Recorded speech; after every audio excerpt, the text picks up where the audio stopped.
And I will do everything I can to extend the solvency of Social Security and expand benefits for people who desperately need it. Unemployment rate is now down below 5% at 4.8%.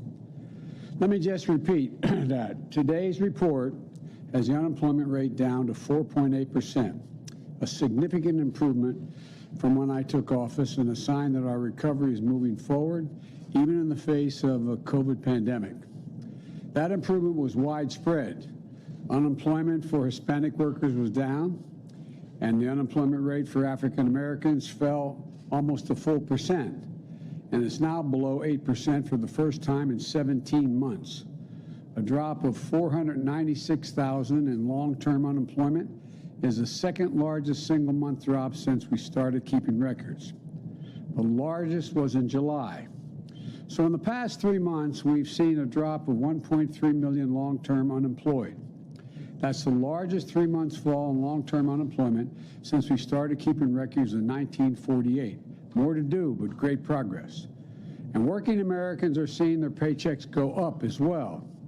In September, we saw one of the largest increases in average wages paid to workers working Americans on record. Today's report comes one day after the Labor Department found in the third quarter of this year the number of layoffs and job reductions was the lowest in this country since 1997. Overall, the unemployment report shows almost 200,000 jobs were created last month, over 300,000 in the private sector and 26,000 in manufacturing, offset by some seasonal adjustments in education hiring. The monthly totals bounce around, but if you take a look at the trend, it's solid. On average, 600,000 new jobs created every month since I took office. And in 3 months before I got there, that was 1/10 what was dangerous and risky partisan game. And I am glad that their brinksmanship did not work. What is needed now is a long-term solution, so we don't go through this risky drama every few months.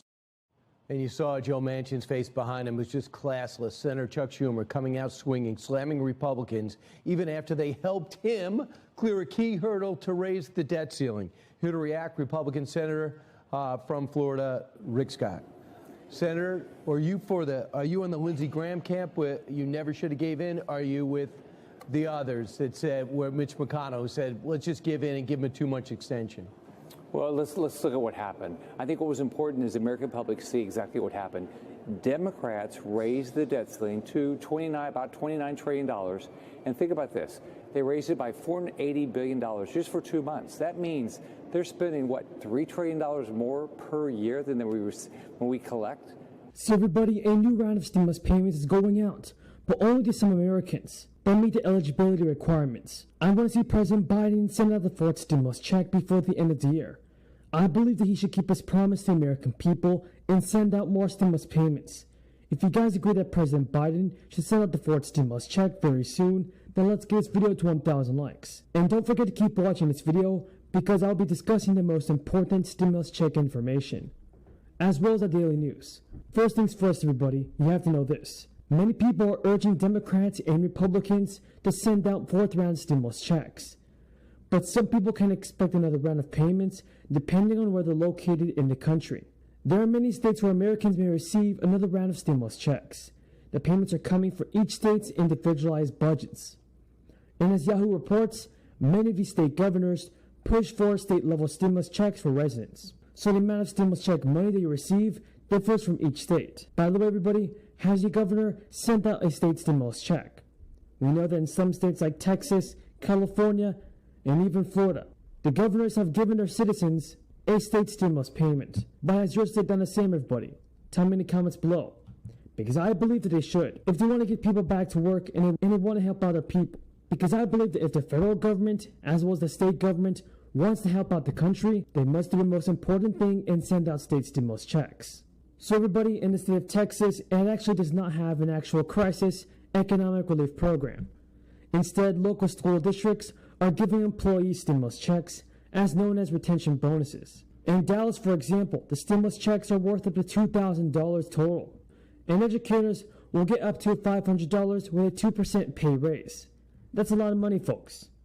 The state of Tennessee is also going to provide its full-time teachers with $1,000 stimulus checks and the part-time teachers with $500 payments.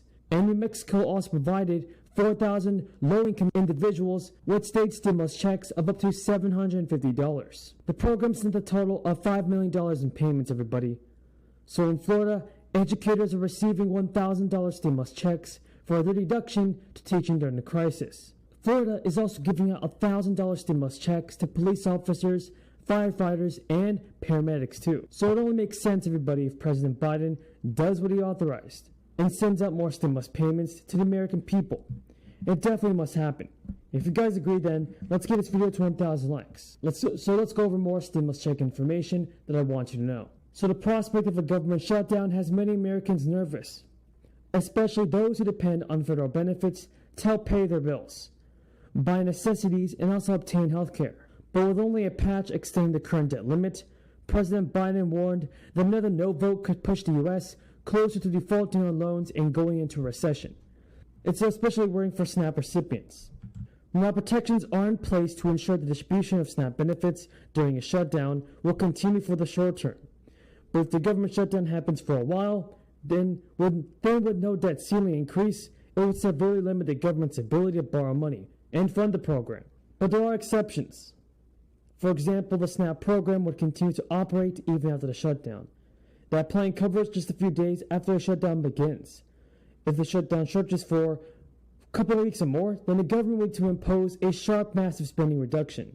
And all that's kind of nonsense, everybody. The president must realize that American people are still in need of financial assistance, as stimulus checks must be sent out as soon as possible.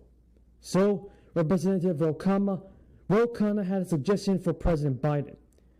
The suggestion was to have Senator Joe Manchin and Bernie Sanders sit in the same room and try to cut down on a deal for a Democrats' social spending program. According to Ro Khanna, once they do it, it'll almost certainly satisfy the moderate and liberal wings of the Democratic caucus. Right now, everybody, Joe Manchin and Senator Sanders are far apart on their price tags and have different ideas on what the country needs. But everybody, let's get the facts straight. A state stimulus checks, as well as federal stimulus payments, are definitely necessary. If you guys agree, then let's get this video to 1,000 likes. Now, on a related matter, Washington Democrats are behind closed doors trying to hammer out a multi-trillion-dollar reckless taxing and spending spree. But we already know a lot about this bill. First and foremost, we know their reckless legislation would hurt American families and actually help China. It's that simple, inflicting pain on American workers and families while putting us at a global disadvantage. Just look at the radical climate policies Democrats have packed into the spree to satisfy their far-left base. The apples haven't fallen far from the awful Green New Deal. In the name of clean energy performance, Democrats want to force